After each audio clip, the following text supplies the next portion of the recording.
Biden stops the special counsel interview tapes from being released. The audio recordings of U.S. President Joe Biden's interviews from the probe into his handling of confidential documents are not to be released.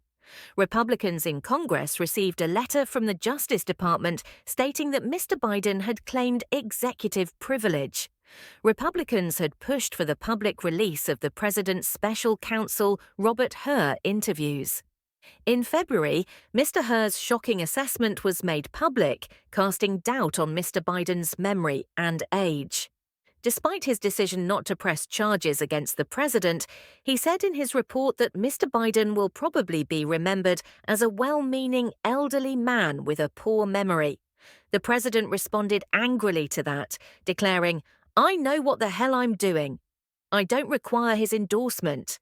The tapes would not be made public, the Justice Department announced in a letter to the chairs of the House of Representatives, Oversight, and Judiciary Committees on Thursday.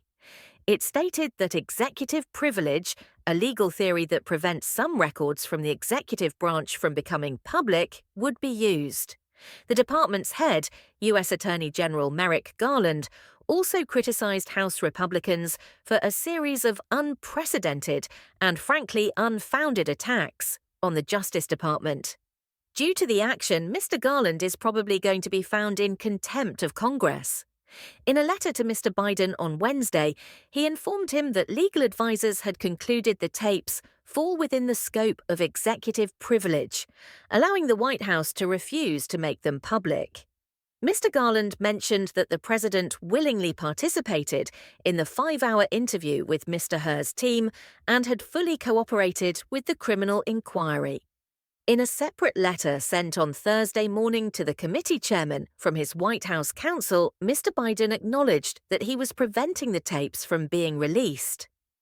The absence of a legitimate need for the audio recordings lays bare your likely goal: to chop them up, distort them, and use them for partisan political purposes, it continued.